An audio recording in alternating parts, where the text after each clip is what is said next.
fellow seekers. Welcome to the Seeker's Path. I'm Dr. Ennis. I want to talk about forgiveness, and I probably will end up doing 1,000 videos about forgiveness. I have come to believe that it's probably the most important and most challenging spiritual practice. At the end of every video and every blog, at the end of everything I do, I say, remember to love yourself, act like it, share it, and that will change the world. I sincerely believe that 100%. How do we get to the love, though? I think forgiveness is the path to love. Forgiveness with a big fat dose of compassion and acceptance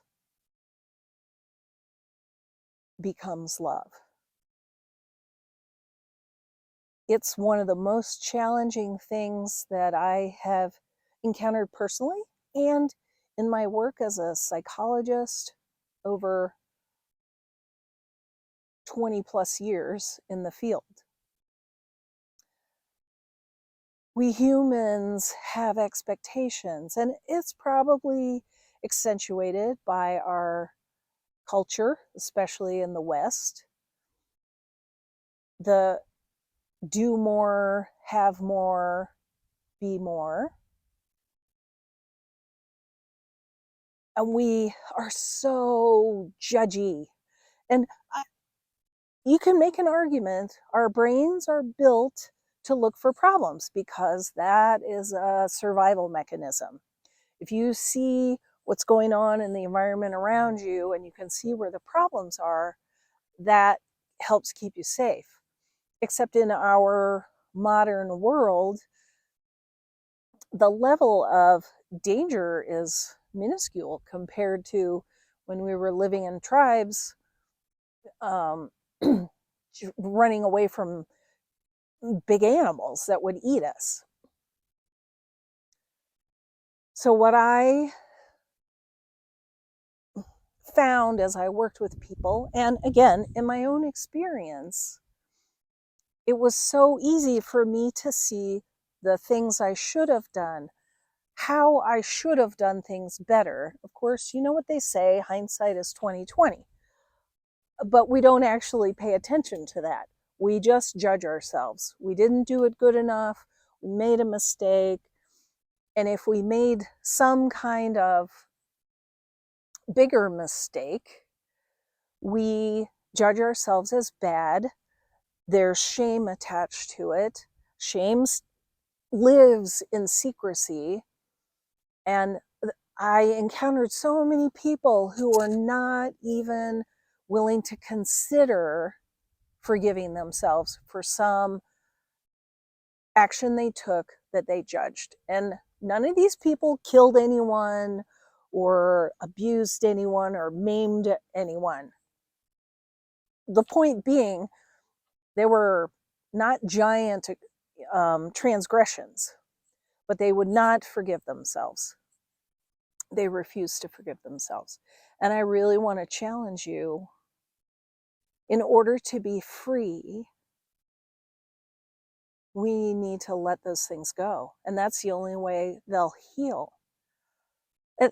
The things that we will not release or forgive are actually all about the past. They're all about the past, and holding on to them does not protect us going forward. That will not keep us from making mistakes in the future. We're not perfect. And this is part of the practice, I think, is acknowledging the truth of where we messed up, where we hurt ourselves, where we hurt others, where we've been hurt by others. We have to acknowledge the reality of that, honor the pain and all the feelings around it, and then practice bringing compassion for ourselves, for the situation. Mostly when we've been hurt by others. Well, I would say when we hurt others, when we hurt ourselves, when others hurt us, it's because we are in, or they are in, a lack of consciousness. You could say they're in darkness. They don't recognize the real consequences of their actions, and how they, in our own case, if we've hurt ourselves or someone else in some way, it's because we don't really recognize how we're harmed by it, or how the other is harmed by it. Sure, we might know in our head, oh, it's wrong to do X, and do it anyway. But knowing up here is not wisdom. Wisdom, real consciousness, is embodied. It's connected. And we're really there. When we're really there, we can't do things that hurt others. We just will not choose to. This is my belief.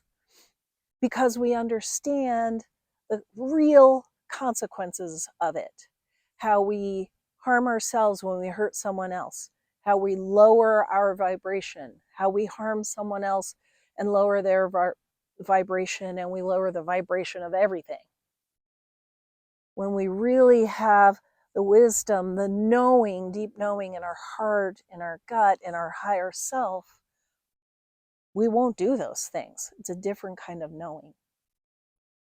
So I encourage you to, for now, just explore this idea of bringing acknowledgement, acceptance, compassion to places where you feel like you've messed up or hurt and harmed yourself or someone else, or been harmed by someone.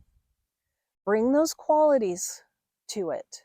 Acknowledgement, acceptance, compassion, and practice letting go in the now. Doesn't negate the past, but you're letting go in the now. And like I said, there'll probably be 1,000 videos on forgiveness, because I think it's so important and so challenging for everyone I've ever met, including myself. So,